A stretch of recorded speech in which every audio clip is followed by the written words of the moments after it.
اعوذ باللہ من الشیطان الرجیم بسم اللہ الرحمن الرحیم۔ آج کل شاعر اسلام کی بہت مخالفت ہو رہی ہے، جسے دیکھو وہ مزارات کے خلاف ایک اس نے نئی مہم کھڑی کر رکھی ہے۔ غیر مسلم اگر مخالفت کرتے ہیں تو بات سمجھ میں آتی ہے کہ وہ لوگ مزارات کے مخالف ہیں۔ جس طرح سے برطانوی حکومت تھی تو اس دور میں جب ایک انگریز نے خواجہ معین الدین چشتی اجمیر رحمۃ اللہ علیہ کے مزار پر جا کر دیکھا تو اسے بڑی حیرت ہوئی، اور اس کے یہ الفاظ تھے کہ ہم تو یہ سمجھتے تھے کہ ہماری حکومت ہے، لیکن حقیقت یہ ہے کہ ہم زمین کے اوپر رہ کر ان کے دلوں پر حکمرانی نہ کر سکے، جیسا کہ خواجہ معین الدین چشتی اجمیر رحمۃ اللہ علیہ نے زمین کے نیچے رہ کر پوری دنیا پر حکمرانی کرتے ہیں۔ پورے بر صغیر کے لوگ خواجہ معین الدین چشتی اجمیر رحمۃ اللہ علیہ کے مزار پہ جمع ہوتے تھے۔ تو یہ مزار کی مخالفت اگر ایک غیر مسلم کرے تو بات سمجھ میں آتی ہے، لیکن یہ مسلمان جو ابھی 100-150 سال پہلے آنے والے اسلام کے میں داخل ہوئے ہیں، یعنی جو عرب کے اندر ابن عبد الوہاب نجدی جو اسلام لے کر آیا، اس کی حمایت میں یہ لوگ جو شرک و بدعت کے فتوے لگاتے ہیں، یہ بات سمجھ میں نہیں آتی۔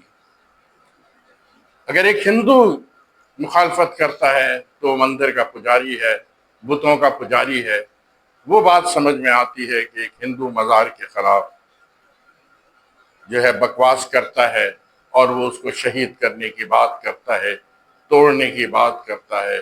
لیکن اگر کوئی ایسا مسلمان جو 100-150 سال پہلے آنے والے اسلام کا پابند ہو اور مسلمانوں پر شرک و بدعت کے فتوے لگاتا ہو، تو اس کی مخالفت جو ہے ہمارے ذہن میں نہیں آتی کہ وہ کیوں مخالفت کرتا ہے، اس کو اس سے کیا نقصان ہے۔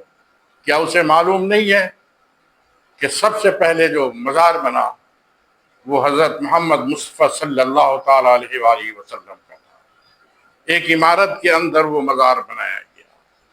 اب یہ کہہ سکتے ہیں کہ عمارت پہلے سے بنی ہوئی تھی اور مزار بعد میں بنایا گیا، تو میرے بھائی کان چاہے یہاں سے پکڑو چاہے پیچھے سے پکڑو، بات تو عمارت کی ہے۔ اگر عمارت کا مزار کے اوپر ہونا اتنا نقصان دہ تھا کہ اس پہ شرک و بدعت کے فتوے لگائے جا سکتے تھے، تو عمارت میں وہ مزار کبھی نہ بنایا جاتا۔ چلو یہ بھی کہہ سکتے ہو تم کہ نبی جہاں پیدا ہوتا ہے وہیں پر اس کا مدفن بنتا ہے، وہیں اس کو دفن کیا جاتا ہے، لیکن میرے بھائی ذرا سوچو، حضرت ابو بکر صدیق کا مزار بھی حضور علیہ السلام کے برابر میں ہے اور اسی عمارت کے اندر ہے۔ حضرت عمر فاروق کا مزار بھی اسی عمارت کے اندر ہے۔ تو یہ شرک و بدعت کے فتوے دینے والوں کے لیے لمحہ فکریہ ہے کہ سب سے پہلے مزار جو ہے حضور علیہ السلام کا، حضرت ابو بکر صدیق کا، حضرت عمر فاروق کا ایک عمارت کے اندر بنایا گیا، اور آج تک جو ہے یہ قائم ہے۔ اگر یہ کہتے ہیں کہ یہ جو مزاروں پہ جاتے ہیں مجمع لگاتے ہیں یہ ممنوع ہے، تو یہ بھی تمہاری غلط فہمی ہے۔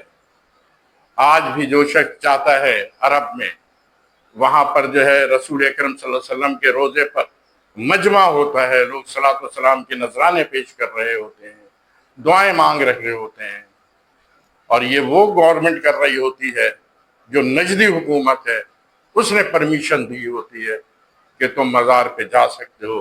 حالانکہ مزار عمرہ کرنے کا پارٹ نہیں ہے، لیکن اس کے باوجود لوگ مدینہ منورہ میں جمع ہوتے ہیں۔ اور جو عرس کی بات کرتے ہو تو 12 ربیع الاول کو جب رسول اکرم صلی اللہ علیہ وسلم کی ولادت کا دن ہوتا ہے تو پوری دنیا کے لوگ رسول اکرم صلی اللہ علیہ وسلم کے روضے پر جاتے ہیں، ان کے مزار پہ جاتے ہیں، وہاں پہ صلاۃ والسلام کے نذرانے پیش کرتے ہیں۔ اگر آپ کو یقین نہیں تو یوٹیوب پہ دیکھ لیں، سوشل میڈیا پہ دیکھ لیں، تو آپ کو یقین آ جائے گا کہ اس دن وہاں پر 12 ربیع الاول کو لوگ اتنے جمع ہوتے ہیں پوری دنیا سے کہ کہتے ہیں حج سے زیادہ لوگ اس دن وہاں پر جمع ہوتے ہیں. حج کے دن اتنے لوگ وہاں پر نہیں ہوتے جتنے اس 12 ربیع الاول کو ان کی ولادت کے دن وہاں پر جمع ہوتے ہیں. اور گورنمنٹ، سعودیہ گورنمنٹ ان کو ویزے جاری کرتی ہے، سعودیہ گورنمنٹ ان کو اجازت دیتی ہے. یہ سعودیہ حکومت کی اجازت ہوتی ہے، وہاں جاتے ہیں، وہاں پر صلاۃ و سلام پیش کرتے ہیں، وہاں پر رسول اللہ علیہ وسلم کی شان و عظمت کے ترانے گاتے ہیں، وہاں پر رسول اللہ علیہ وسلم کے مزارات پر جا کے دعا مانگتے ہیں. اس قدر ازدحام ہوتا ہے. تو یہ بات یہاں تک ہے کہ پہلے سوچنا چاہیے ان فتویٰ دینے والوں کو، اور پھر اس کے بعد حضرت خواجہ معین الدین چشتی اجمیر رحمۃ اللہ علیہ، وہ بھی عرب ہی سے آئے تھے یہاں پر، اور انہیں داتا گنج بخش کے مزار پر چلہ کشی کی تھی. اگر یہ ناجائز تھا تو یہ سب کیسے ہوتا اور کیوں ہوتا؟ چلہ کشی بھی کی گئی، اور اس کے بعد یہ شعر بھی لکھا میں نے کہ گنج بخش فیض عالم مظہر نور خدا، نا خسارہ پیر کامل کاملانہ رہنما. یہ جو سعودی میں لوگ عمرہ کرنے جاتے ہیں اور خانہ کعبہ کا طواف کرتے ہیں، تو ذرا اس ثواب کو بھی دیکھیے. وہ صرف خانہ کعبہ کا طواف نہیں کرتے بلکہ حتیم شریف جو ایک جگہ بنی ہوئی ہے اس کا بھی طواف کرتے ہیں. تو وہاں پر تو حتیم شریف میں دیکھیے، ہسٹری دیکھیے، پڑھیے، اور اس کو گوگل پہ دوسری جگہ پہ تلاش کیجئے کہ اس حتیم شریف میں کیا ہے، اس کا طواف کیوں کیا جاتا ہے. وہاں پر انبیاء کرام کے مزار ہیں، ان مزاروں کو بھی طواف کیا جاتا ہے. تو اگر یہ سب چیزیں اتنی بڑی بری ہوتی اسلام میں کہ ان کی معافی نہیں ہوتی، تو یہ سب کیوں داخل ہوتی ہماری عبادت کے اندر؟ تو یہاں اگر دیکھا جائے تو یہ لوگ جو ہے آ رہی ہیں مطالعے سے، انہیں کچھ معلوم ہی نہیں، صرف مزار کے خلاف جو ہے بکواس کرتے ہوئے نظر آتے ہیں. ہم آپ کو دکھاتے ہیں کہ دیکھیں ایک ہندو کیسے مزار کی مخالفت کر رہا ہے، ذرا سنیں. بھارت میں رہنا آتا تھا، یاچنا نہیں اور رڑ ہوگا. اب بھارت کی ایک ایک مزار کو نشٹ اور نامود کر دیا جائے گا. جس نے اپنی ماں کا دودھ پیا ہو روک کر دکھائے. مزار گرا رہے ہیں، مسلمانوں کی آستھا کو ٹھیس نہیں پہنچا رہے. جب وہ صحیح کام، وہ رام مندر کو گرائیں گے تب آپ کو کیسا لگے گا؟ جس کو ہماری سبھیتا پر پرشن اٹھانے وہ یہاں نکل جائے ترنت. پہننے سے آستھا کو ٹھیس پہنچ جاتی ہے، مزار توڑنے سے ٹھیس نہیں پہنچے گی. بول نہیں، مزار انادھکرت جگہ پہ بنی ہے. کئی مندر بھی ایسے بنے ہیں، پھر آپ کیا انہیں بھی توڑوائیں گے؟ مندر کو ٹوٹے گے؟ اب آستھا کو ٹھیس پہنچ گئی. مندر اگر ٹوٹے گا تو سمجھ لیجئے اس کا گھر بھی اجاڑنے کا کام مہارانا پرتاپ سینا کرے گی. مطلب مندر ٹوٹیں گے جو تو کام کا نہیں، وہ کسی کام کا نہیں. نشہ مکت بھارت. اسلام جو ہے وہ ابھی 100-150 سال پہلے نہیں آیا. ہم اس اسلام کے ماننے والے ہیں جو ہمارے رسول صلی اللہ علیہ وسلم لے کر آئے تھے، جو ہمارے صحابہ لے کر آئے تھے. وہ اسلام 1400 سال پہلے آیا تھا، لیکن یہ جو شرک و بدعت کے فتوے لگانے والا اسلام جو ہے 100-150 سال پہلے آیا ہے. اور اسی 100-150 سال پہلے آنے والے اسلام کا ایک مفتی، وہ دیکھو کس طرح مزار کے خلاف زہر اگلتا ہے. میں وزیر اعظم تھوڑی دیر کے لیے فرض کر لو بنا ہوا ہوں، تو میرے دماغ میں پتہ ہے کیا آتا ہے. تو فرض کریں میں وزیر اعظم بن گیا تو میرے ذہن میں پتہ ہے کیا خیال آتا ہے؟ سب سے پہلے میں کیا کروں گا؟ مزاروں کو گراؤں گا. کہ خادم حسین رضوی تو خیر، تو میں آپ سے کہوں گا سب سے پہلے تو یہ مزار گراؤ. نبی صلی اللہ علیہ وسلم نے حکم دیا کوئی قبر ایک بالش سے اونچی ہو تو اسے گرا دو. حضرت علی کو حکم دیا تھا نا. تو سب سے پہلے ان کے پاس لے دے کر صرف ایک حدیث رہ گئی جسے یہ بالکل جو ہے ادھورا بیان کرتے ہیں، پوری حدیث کو بیان بھی نہیں کرتے، جس میں یہ کہتے ہیں کہ رسول اللہ صلی اللہ علیہ وسلم نے حضرت علی کو بھیجا کہ قبروں کو، اونچی قبروں کو مسمار کر دیں اور تصویروں کو جو ہے ہٹا دیں وہاں سے. لیکن میں اس مفتی سے پوچھنا چاہتا ہوں کہ وہ حضرت علی نے کون کون سے مزار گرائے تھے، کس کس مزاروں کو برابر کیا تھا، ذرا اس کی لسٹ کو بنا کر دیں. وہ کون سے مزار تھے جو مسلمانوں نے بہت اونچے بنائے ہوئے تھے اور ان پر تصویریں لگی ہوئی تھیں؟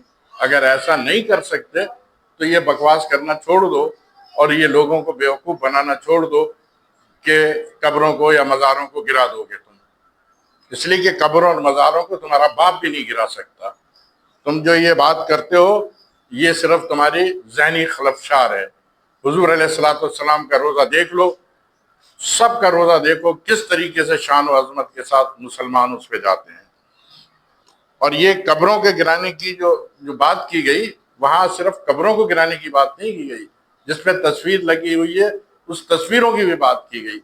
وہ جو کافر تھے، وہ مشرکین تھے، وہ قبروں کی بے حرمتی کیا کرتے تھے، وہ قبروں پہ چڑھ جایا کرتے تھے اور بتوں تصویروں کی عبادت کیا کرتے تھے، پرستش کیا کرتے تھے. اگر یہ بات سمجھ میں نہیں آتی تو پوری حدیث کو پڑھ کے سنایا جائے. رسول اکرم صلی اللہ علیہ وسلم نے قبر پہ جانے کا حکم دیا اور جا کر اس کے ادب و احترام کرنے کا حکم دیا کہ اس پہ پاؤں نہ رکھو، اور میرے رسول نے تو حکم دیا کہ قبر والے کو جا کے سلام کرو. تو آپ یہ کیسے؟ مزاروں پہ جانا حرام ہے، گناہ کبیرہ ہے، اور اگر یہ نیت ہے کہ اللہ نے اس بابے کو اختیار دیے ہوئے ہیں مجھے اولاد دینے کا، پھر تو کافر ہو جائیں گے، اسلام سے خارج ہو جائیں گے. میں تو اسپیشل یہ مندر دیکھنے کے لیے آیا ہوں، یہاں ہندوؤں سے بھی میں ملا ہوں. میں تو اسپیشلی مندر دیکھنے کے لیے آؤں. تو ان سے کہہ رہا تھا بھگوان سے بھی ہم سلام دعا ہو نہیں سکتی ہماری. بھگوان سے بھی ہم سلام دعا ہو نہیں سکتی.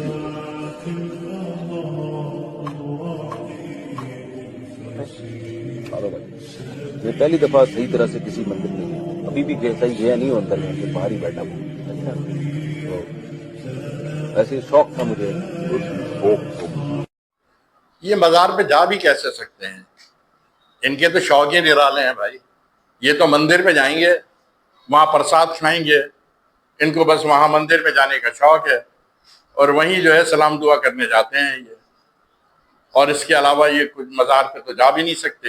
جہاں جانے کا حکم رسول اللہ صلی اللہ علیہ وسلم نے دیا، جہاں سلام کرنے کا حکم رسول اللہ صلی اللہ علیہ وسلم نے دیا، یہ وہاں نہیں جاتے، یہ مندر میں جاتے ہیں. بتوں کو جو ہے سلام، بتوں کے ساتھ جو ہے نا ان کی انسیت بہت زیادہ ہے.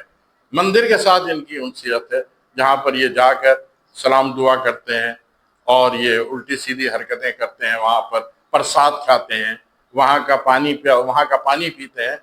مزار پہ تو جا کے یہ کبھی نہیں پی سکتے اور ان کے نصیب میں بھی نہیں ہے کہ یہ مزارات پر جائیں.